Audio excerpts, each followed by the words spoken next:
할렐루야. 하나님의 은혜와 예수 그리스도의 구속의 은총이 이 방송을 청취하는 이들에게 충만하시기를 간절히 축원합니다.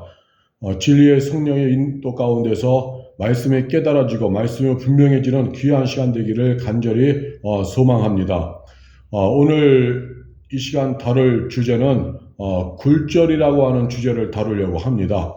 우리가 살아가면서 겪는 사건들, 그러한 것들은 때로는 우리가 예상치 못했던 일이죠. 그래서 어떻게 나에게 이러한 일이 일어날 수 있을까? 이런 말을 하죠. 힘겨운 일을 당하면은, 아니, 왜 내가 이런 일을 당해야 돼?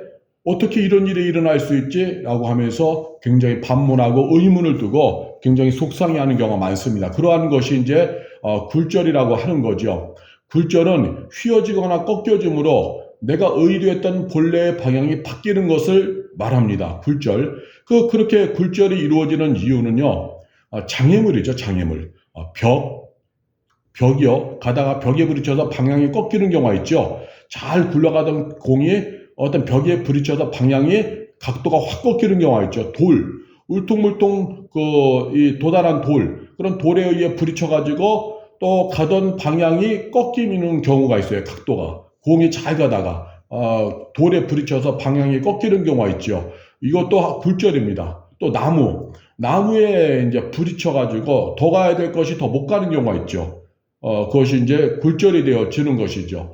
또한 수풀도요, 엄청난 우리에게 굴절을 일으키는 숲풀과 같은 것들이 뭔가를 이제 앞으로 진행하려고 하면 속도를 낮추는 거나 속도를 감소시키거나 또한 방향이 미세하게 틀어지게 하는 게 이 수풀이 되어지는 것입니다. 그 수풀에 자꾸 발도 걸리고 모든 게 힘들어져요.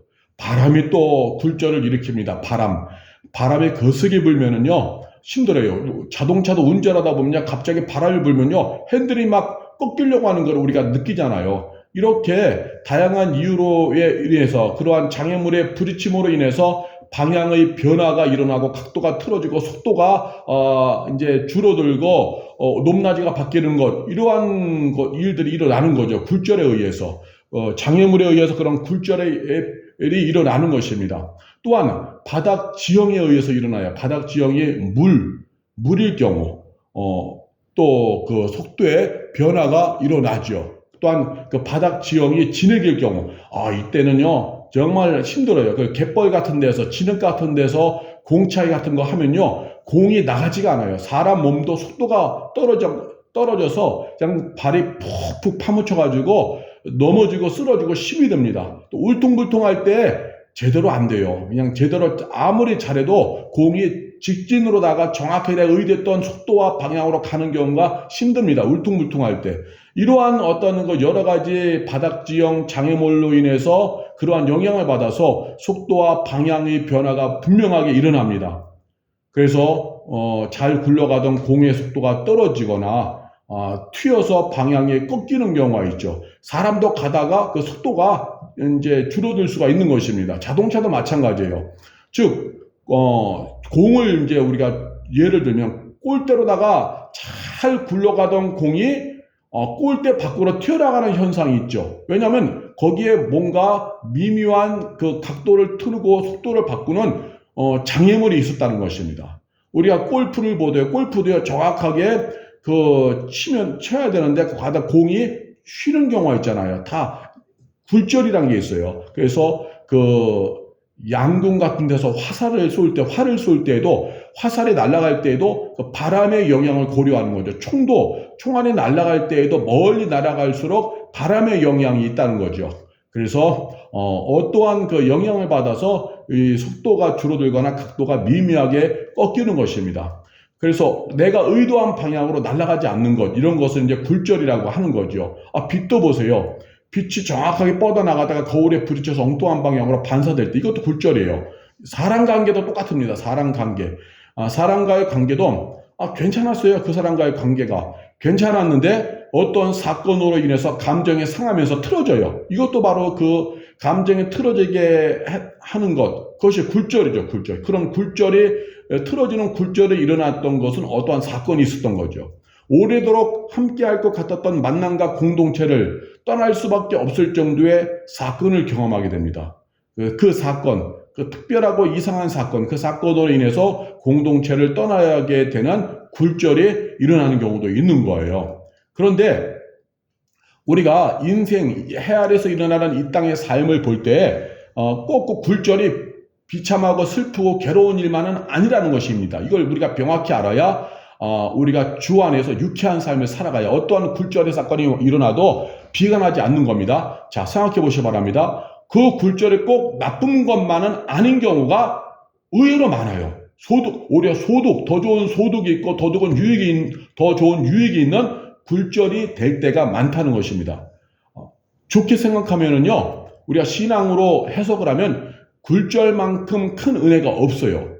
틀어지고 비틀어져서 내가 원했던 속도와 방향이 엉뚱한 방향으로 튕겨나가는 이 굴절, 엉뚱한 내가 전혀 예상치 못했던 방향으로 꺾이는 굴절, 그렇게 잘 나가던 속도가 갑자기 줄어들면서 멈추는 그 굴절만큼 큰 은혜가 없습니다. 굴절만큼 새로운 삶을 맞이하게 하는 기회도 없습니다. 굴절이 낡은 만남과 모임을 빠져나가서 새로운 시작을 하게 되는 계기가 되는 거예요. 그 틀어짐이, 꺾임이, 거기에 어떤 영향을 받아서, 힘겨운 영향일 수가 있죠. 그러한 사건을 통해서 내가 그 낡은 만남과 모임을 빠져나가서 새로운 시작을 하게 되는 계기가 굴절이에요. 그 굴절이 꼭 나쁜 것만은 아니라는 것입니다. 그 직장과 교회와 모임과 만남을 벗어나야 하는데 특별한 구실이 없을 때가 있어요. 특별한 구실이 없을 때가. 예?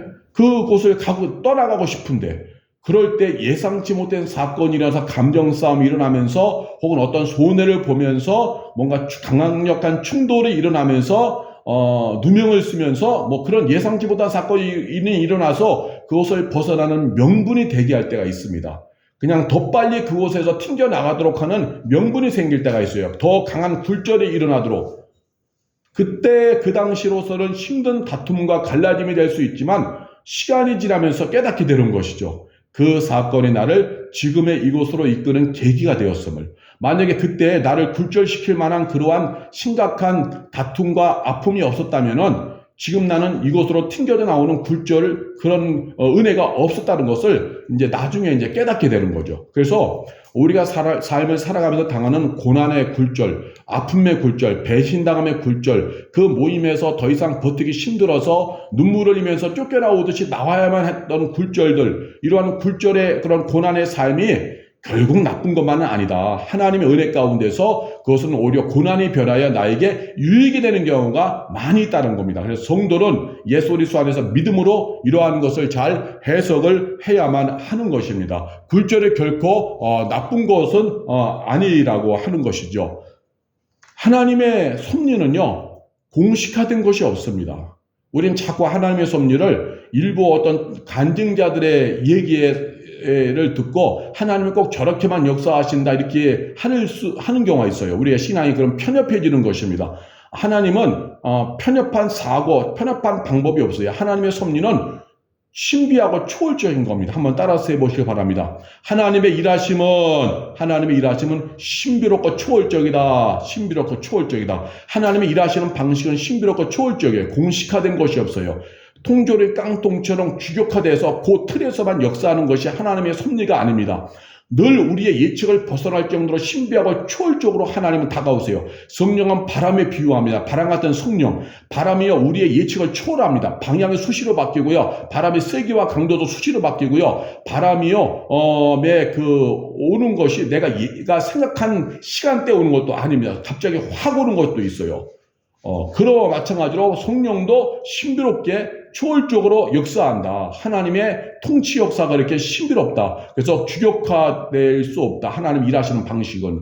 그래서 삶의 현장에서 우리가 만나는 나를 굴절시키고 나를 튕겨나가게 하고 나를 그 모임에서 벗어나가게 하고 나를 그 모임에서 쫓겨나가듯이 도망치게 만드는 다양한 어떤 그 굴절시키는 고통의 아픔의 사건들, 그러한 것을 통해서도 하나님의 역사는 충분히 일어날 수 있다는 거죠. 그래서 삶의 현장에서 우리가 나를 굴절시켜서 나의 삶을 엉뚱한 방향으로 막 튕겨나가게 만드는 그러한 고난들 만날 때 이상하게 여기지 마시기 바랍니다. 왜 나만 겪는 고난이냐고 슬퍼하며 낙심하지 마시길 바랍니다. 오히려 그것이 나의 삶을 성장시키고 깨닫게 하고 좀 더 하나님이 기뻐하는 의도하신 곳으로 내가 흘러가게 하는 섭리의 어떤 그 고난일 수가 있다는 것이죠.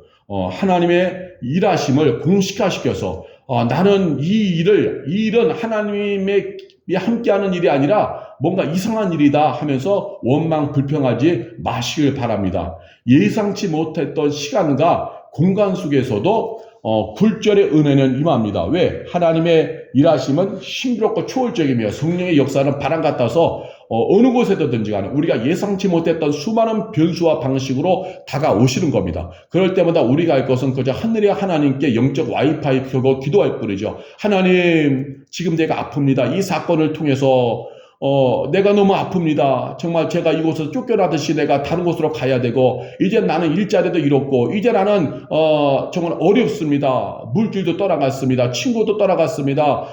하면서 우리가 어떤 심각한 어떤 삶의 어려움을 겪을 때, 그때 이렇게 하나님께 막 하소연하는 거예요. 그럴 때 성령의 위로가 있고, 하나님이 그러시는 거죠. 걱정하지 마라.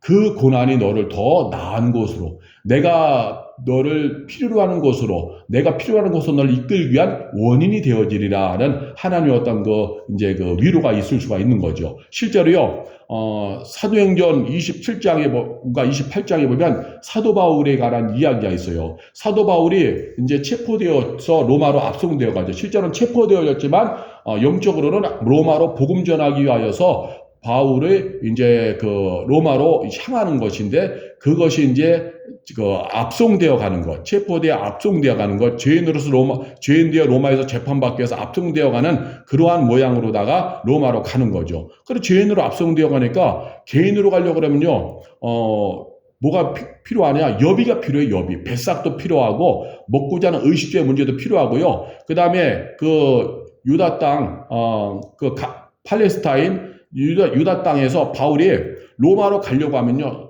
강도의 위협도 있고요, 모든 게 위험한 거예요. 로마로 가는 여정이 자체가 물질적으로, 경제적으로, 또한 신변적으로 다 위험해요. 그런데 바울은 로마로 가서 복음을 전하고자 하는 열망이 있었고, 또 하나님의 계획이 있었잖아요. 그런 가운데서 하나님이 쓰신 최고의 방법이 뭐냐면은 로마로 재판받기 위해서 압송되는 거죠. 압송될 때 바울을 지켜준 군사들이 상당히 있었습니다. 군사들이 백부장과 더불어서 그와 함께한 로마의 군사들이 바울을 이제 압송해 가는데, 그런데 우리가 겉으로 볼 때는 그 백부장과 로마의 군사들의 바울을 죄수로서 끌고 가는 것 같지만 실제로는 바울의 호위부대가 된 거죠.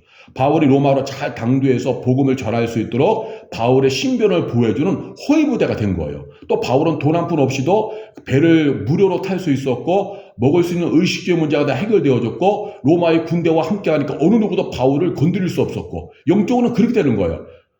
표면적으로 볼 때는 바울이 죄인으로 되어서 끌려가는 것 같지만 하나님이 또 그렇게 역사하시는 것입니다. 그래서 우리의 삶이 어떤 것이라 할지라도 원망 불평하지 말고 믿음으로 해석을 해야 하는 것이죠. 그렇게 해서 하나님의 방식은 우리의 예측을 초월하는 거예요. 이왕 로마로 보내실 거면 떳떳하게 아주 좋은 배로다가 아주 여유 있는 사람들 붙여져 가지고 그냥 여유롭게 로마로 갈 수도 있었겠죠. 그러나 하나님은 그러한 방식으로 하신 것이 아니라 로마 군인들과 함께 표면적으로는 그들의 죄인을 끌고 가는 것 같지만 실제로는 바울의 호위부대가 돼가지고 바울이 그냥 아무런 그런 여비도 없이도 그냥 무료로다가 갈 수 있도록 하나님도 이러한 방식으로도 또 일하시고 계신 겁니다. 그럼 또 왜 이렇게 또 일하셨냐? 그렇게 하시는 과정을 통하여서 하나님은 멜리데라고 하는 하나님은 또 그 속에 복음 전하기를 원하시는 거죠. 자, 이제 보시기 바랍니다.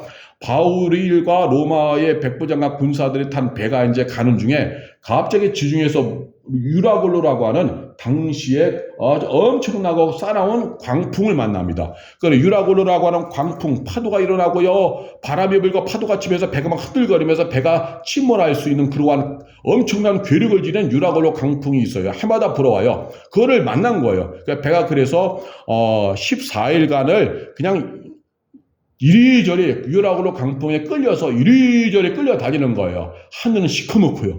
모두가 다 먹지도 못하고 죽음의 공포 속에서 지내는 거죠. 그렇게 해서 14일 때 되는 밤에 이제 어떻게 육지가 보여지는 거예요. 14일째 되는 밤 자정 12시쯤에. 그래서 이제 그 섬에 어떻게 해서 또 상륙을 했어요. 섬에 상륙을 해서 보니까 그 섬의 이름이 멜리데라고 하는 거예요. 멜리데 섬. 근데 멜리데인데 오늘날 섬의 이름은 몰타입니다. 그러니까 성경에서는 멜리데라고 했지만 오늘날은 그 섬을 몰타라고 하는 거죠. 그 멜리데 섬에 상륙해 보니까 거기에는 거기에 부족들이 있었죠. 그래서 바울이 그곳에서 이제 석 달간 있게 되는데 바울이 그 속에서 이제 그 장작을 피울 때 거기에 이제 나뭇가지가 있어서 바울이 이제 나뭇가지를 직접 불에 이제 살리기 위해서 할 때 이제 넣어줄 때에 그 나뭇가지 즉 장작 사이에서 독사가 있었는데 바울을 문 거예요. 근데 희한한 것은 바울이 죽지 않았죠. 왜? 하나님이 함께 하시는 그 초월적인 은혜가 임한 거예요. 그것을 본 부족 사람들이 부족 내에는 얼마나 그런 미신적인 게 많아요. 바울이 독사에 물려 죽지 않는다고 하니까 바울을 신이라고 부르고 그렇게 하는 거죠. 그런 것이 계기가 돼서 바울이 섬에서 그 가장 높은 사람 이제 추장이라고 볼 수 있죠. 추장의 부친의 열병을 치료해 줌으로 말미암아서 이제 그 바울이 복음 전할 수 있는 길이 확 열린 거예요. 왜냐면 존경을 받고 추앙을 받으니까. 그래서 3개월 동안 있으면서 바울이 그 섬에서 복음을 굉장히 많이 전할 수 있었죠. 복음을 전할 수 있었죠. 그래서 그 섬에 지금 가면은 바울 기념교회가 있습니다. 몰타 섬에. 그리고 거기 송지순례를 가는 사람들은 그 섬을 꼭 이제 들른다고 해요. 그래서 이런 과정을 볼 때 바울이 지금 로마로 가는 길에 평탄하면 좋겠지만 갑자기 강풍이 유라굴라라고 하는 강풍에 의해서 14일간 쫓겨다니고 이리저리 끌려다니다가 멜리데라고 하는 섬으로다가 굴절돼서 멜리데라는 섬으로 왔죠. 그런데 나중에 보니까 그렇게 오기가 너무 잘한 거죠. 왜? 그 섬에서 석 달간 3개월간 머물면서 복음 전해서 그 섬이 복음화가 일어났기 때문에. 그리고 유라굴라고 하는 강풍을 만나고 나서 배 안에 있던 사람들이 한 사람도 안 죽고 다 살아났어요. 다 은혜죠. 그래서 이 바울의 이야기를 보면서 우리가 느끼는 게 뭐냐?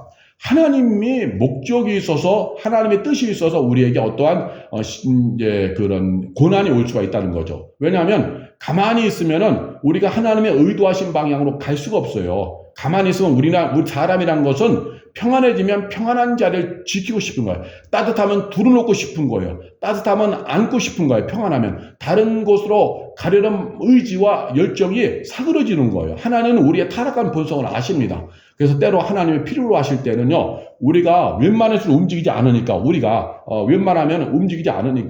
그래서 하나님이 그런 마음을 깨고 어쩔 수 없이 이 자리를 여기서는 내가 더 이상 못 살겠다 하면서 털털 털고 일어날 정도로 하나님은 강력한 어떤 고난, 어떤 사건을 일으키시는 거죠. 내가 힘들 정도로. 그래서 그렇게 함으로 인해서 결국은 툴툴 털고 하나님 원하시는 방향으로 흘러가게 하시는 것입니다. 그렇게 오늘도 나의 삶의 방향이 어떤 사건으로 인해서 심각할 정도로 튀어나갈 때 하나님께 맡겨야 되는 것입니다. 처음과 중간 진행 사항과 결과까지도 하나님께 맡겨야 되는 거예요. 내가 정말 살아가면 누명을 쓸 수 있어요. 누명 쓰고 억울한 누명 쓰고 정말 못된 놈 나쁜 놈 하면서 막 삼삼오 모여서 나에게 욕을 해대고 내 편은 한 명도 없을 때가 많아요. 내 편은 한 명도 없는 그런 억울한 누명 쓸 때가 있습니다. 슬퍼서 눈물이 흐르는 시간이 많을 거예요. 온몸이 그냥 괴롭고 고통스러우고 마음 한구석에 돌덩이가 있는 것처럼 그렇게 힘든 시간도 수없이 많을 거예요. 그럴 때 우리가 할 것은요, 섭리하시는 하나님을 바라보는 거예요. 내 아버지 하나님께 하소연하는 겁니다. 그러면은 하나님이 신비하고 초월적인 방식으로 나를 어떤 방향으로 이끌어 가실 겁니다. 우리는 그걸 기대하면 되는 거예요. 피할 길을 예비하시는 하나님이 벌써 다 예비해 놓으셨어요. 그러므로 정말 사람이 누명 쓰면요, 너무 죽을 것 같죠. 고통스럽죠. 그러나 죽지 않는다는 거예요. 하나님이 아버지가 되시기 때문에 우리 이끌어 가시는 것입니다. 그래서 우리가 그 골프장에서 공을 친 사람은 공 친 다음에 뭐예요? 그저 공만 바라보잖아요. 바라만 보는 거예요. 그 공을 어떻게 할 수가 없는 거예요. 마찬가지로 우리는 그냥 하나님이 이 굴절시킴을 통하여서 이렇게 나를 이렇게 굴절시켜서 이곳에서 떠나게 하셔서 이곳에서 정말 나를 밀어내심으로 인해서 어떻게 하실까 하면서 그냥 우리는 바라만 보는 거예요. 우리가 축구에서 공을 차면은 공이 발에서 떨어지는 순간부터 바라만 보는 거죠. 그 공이 어떻게 해서 내가 의도한 방향으로 가는지 안 가는지. 그래서 우리가 내 삶이 정말 굴절돼서 엉뚱한 방향으로 튕겨 나갈 때 우리가 그것은 그냥 바라만 보는 거예요. 어디로 갈까? 하나님이 이끄시는 것만 기대하면서 우리가 할 수 있는 건 아무것도 없어요. 우리는 그저 하나님의 섭리를 믿으면서 그 사건으로 굴절된 나를 어떤 방향으로 이끄실지 잠잠히 바라만 보고 있으면 됩니다. 그래서 사도 바울이 유라굴로라고 하는 광풍에 의해서 14일간 이리저리 끌려다니면서 멀미하면서 먹지도 못하고 있을 때에 그냥 하나님만 바라본 것이죠.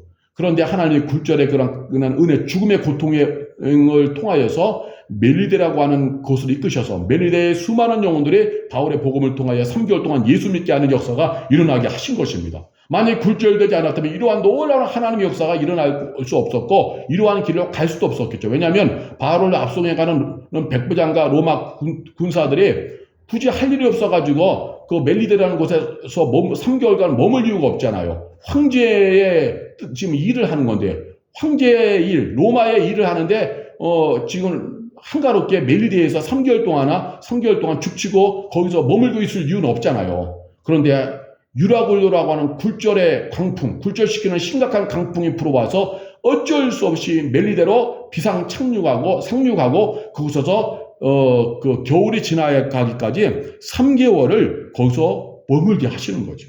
이게 하나님의 은혜죠. 만약 은혜가 없었다라고 한다면 멜리데는 지나치는 거고 생각지도 않았고 하나죠. 그런데 굴절의 은혜로 인해서 굴절의 고난을 통하여서 그곳에서 하나님의 귀한 뜻이 이루어지게 되어진 것입니다. 그러므로 오늘 우리의 삶에 수많은 굴절이 있습니다. 그동안 모아뒀던 것이 순간에 다 허물어지고 새어나가는 것, 끈끈하고 정말 아주 치밀했던 인간관계가 오늘의 친구가 내일의 적이 되듯이 끊어지는 것, 믿는 도끼에 발등 찍힌다고 배신당하는 것, 그리고 나에 대해서 좋게 말하던 사람들이 어느 날 나에 대해서 안 좋은 소문을 퍼뜨리고 나를 그렇게 힘들게 하는 일들, 마음에 상처 입은 것들, 수많은 그런 아픔들, 부모와 자식 간의 어떤 그 아픔들 수없이 많은 것입니다.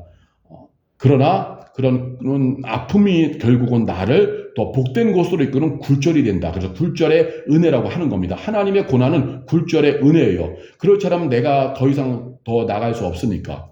자, 우리 요셉을 보시기 바랍니다. 요셉 얼마나 삶이 고통스럽게 굴절되었는지 형들이 요셉을 시기하는 거예요. 아버지가 요셉을 사랑하니까 요셉에게 채색옷도 지어 입히니까 형들이 시기해서 결국 요셉을 구덩이에 던져 넣었다가 죽일까 하다가 죽이지 않고 결국 그를 이제 미디안 상인에게 팔아서 애굽의 노예로 동물처럼 팔려왔어요. 17세의 나이에 팔려와서는 노예로 실제로 살아가는 겁니다. 경호대장의 집에서. 그리고 경호대장의 집에서 하나님의 은혜로 그래도 형통함에 있다가 또 경호대장의 부인의 모함을 받아서 악랄한 모함을 받아서 감옥 생활이 시작되어졌습니다.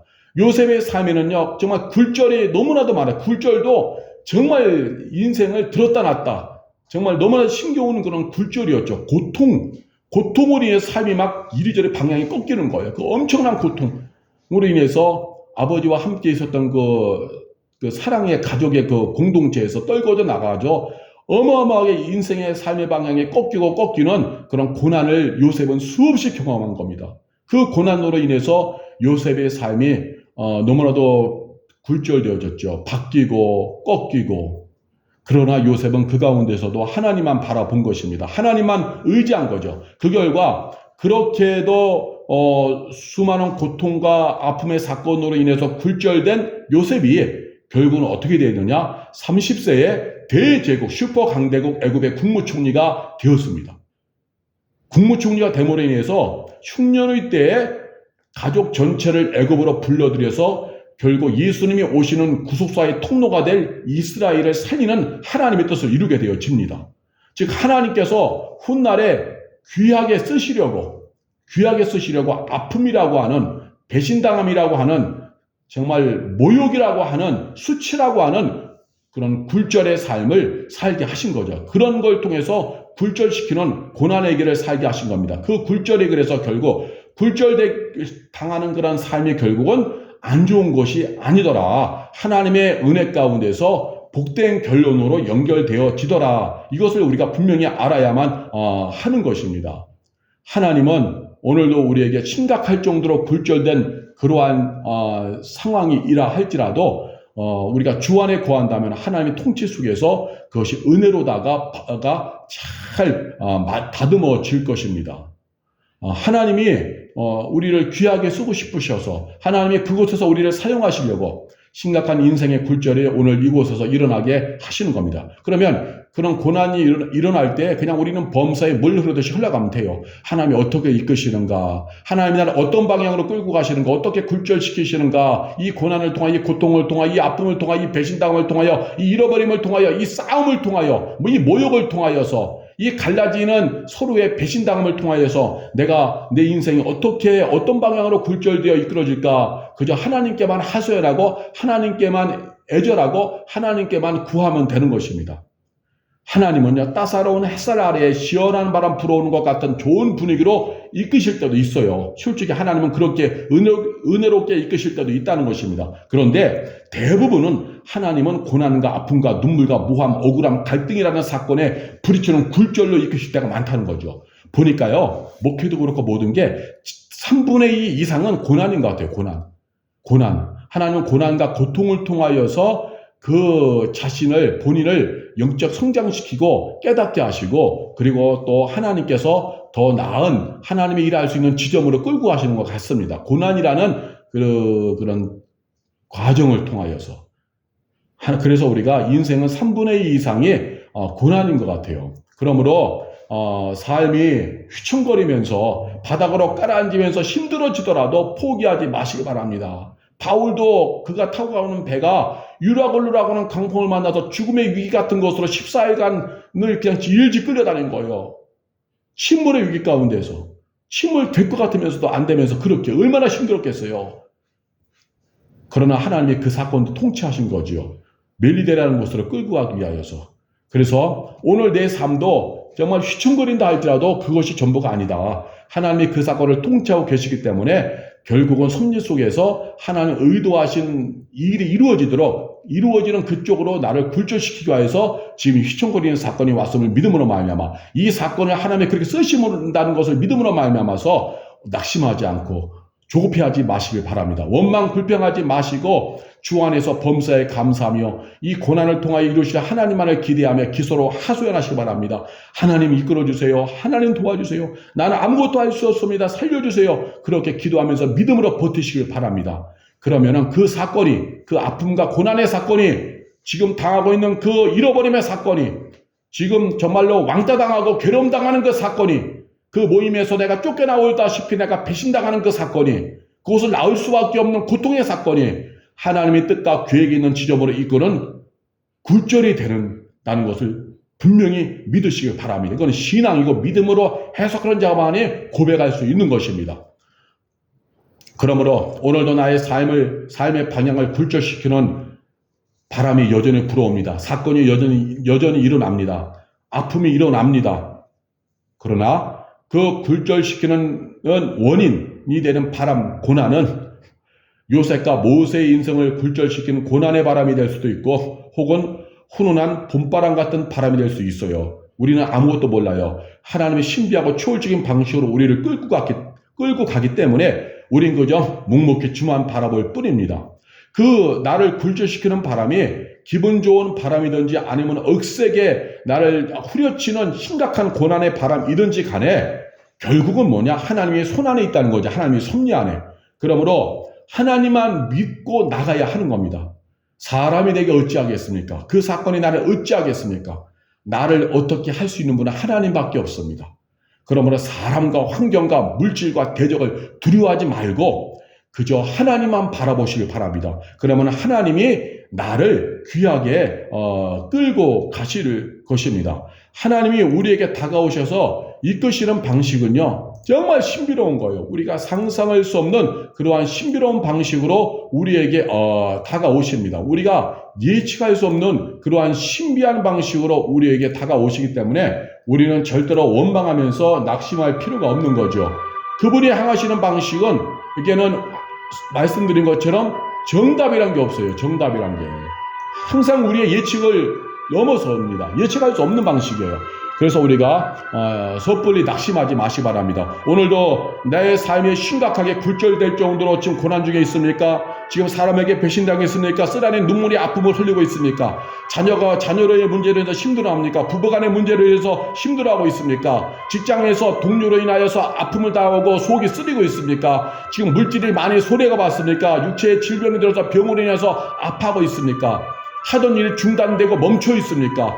모든 계획이 틀어져 있습니까? 낙심하고 절망하지 마십시오. 이때 낙심하고 절망하면서 불신앙의 말을 하길 원하는 건 사탄의 역사입니다. 성령님은 우리에게 다가오셔 인내하라고, 하나님께 하소연하며 믿음으로 버티라고 다가오십니다. 왜? 참고 인내하면은 좋은 길이 열릴 것이라고. 하나님이 이미 피할 길을 예배해 놓으셨다고. 지금 당하는 것 고난을 이상히 여기지 말라고. 더 좋은 방향으로 굴절되는 원인이 될 것이라고 성령님이 이 시간 우리에게 다가오셔서 격려하십니다. 그 지금 당하는 아픔은 더 나은 방향으로 나를 틀어지게 하고 그 길로 가게 하는, 가게 굴절시키는 축복의 고난이라고 성령은 우리에게 다가오십니다. 그렇게 열심히 열정적으로 달려가던 속도가 장애물을 만나서 속도가 좀 감소되었습니까? 속도가 줄어들었습니까? 인생이 멈춰버렸습니까? 그것도 그 길로 계속 가면 하나님 뜻이 이루어질 수 없기 때문에 이만하면 됐다 하며 또 다른 하나님의 계획이 있는 곳으로 이끄시게 하여 속도를 줄이는 고난이라고 우리는 또 믿음으로 해석하며 믿음의 노래를 불러야 되는 것입니다. 큰 고난일수록 큰 축복을 가지고 옵니다. 그러므로 예수 안에 거하는 성도여 힘을 내시기 바랍니다. 이 방송을 청취하는 청취자여 믿음의 노래를 부르시기 바랍니다. 어떤 현장에서도 하나님만 의지하고 기도하고 영적 와이파이 켜 하나님만 기대하시길 바랍니다. 그러면 그 굴절을 믿음으로 충분히 통과할 수 있고 그 굴절의 은혜로 인하여서 나는 더 다른 자리에서 또 다른 일을 하면은 나를 훗날에 보게 되어 줄 것입니다. 이 시간 기도합니다. 할렐루야. 전능하신 하나님, 오늘 말씀을 우리가 생각해 보았습니다. 이 땅을 살아가면 수많은 고난이 있습니다. 정말 이상하게 여길 정도로 왜 나에게 이런 고난이 오느냐고, 왜 나만 겪는 고난이냐고 할 정도로 심각한 아픔과 괴로움과 고통이 수없이 있을 수 있습니다. 하나님, 그러나 그 고난은 결국은 하나님의 은혜가 되어지는 원인이 됨을 믿습니다. 고난이 변하여 복이 됨을 믿습니다. 화가 변하여 하나님 주시는 은혜가 됨을 믿습니다. 그러므로 어떠한 나 삶의 고난이 온다 할지라도 낙심하지 않게 하여 주옵소서. 그 고난은 나를 하나님의 은혜의 자리로 이끄는 굴절의 은혜가 됨을 믿음으로 고백하게 하여 주옵소서. 지금 이 고난이 없으면 하나님 원하시는 지점으로 내가 갈 수가 없습니다. 그렇게 굴절이 일어날 수가 없습니다.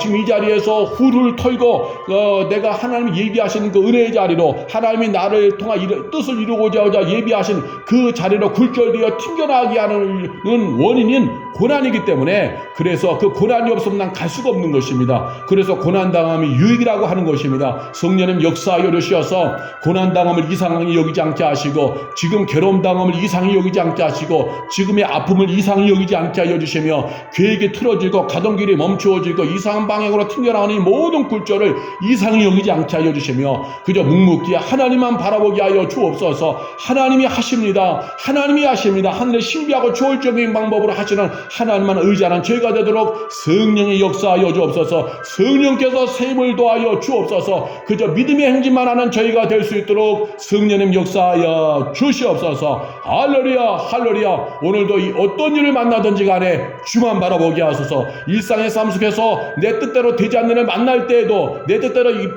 이루어지지 않는다 할지라도 사소한 일의 앞에서도 절대로 불평하며 원망 낙심하지 않고 불신앙의 말 토하지 않게 하시며, 그저 주여 주의하면서 믿음으로 인내하며 하나님만 의지하게 하여 주옵소서. 그러면 우리 일상에서 다가오는 그 수많은 사건들로 인하여 내가 좀 더 나은 방향으로, 손해보지 않는 방향으로 굴절되어지는 은혜가 됨을 믿습니다. 굴절의 은혜를 믿음으로 말미암아 굴절시키는 그 고난을 이상히 여기지 않고 감사하게 하여 주시옵소서. 성령이 충만하게 하여 주옵소서. 성령이 역사하사 정말 이 타락한 이 세상에서, 힘겨운 이 세상에서 어떤 일을 만나도 성도는 놀라고 두려워하며 당하지 아니하도록 성령으로 인도하여 주시옵소서. 은혜 위에 은혜를 도하여 주시옵소서. 감사합니다. 하나님, 이 방송을 청취하는 모든 이들에게 오늘도 평화를 주시고 성령의 능력을 주셔서 이기게 하여 주시옵소서. 감사합니다. 영광 받으시옵소서. 예수님의 이름으로 감사하며 축복하며 기도하옵나이다. 아멘.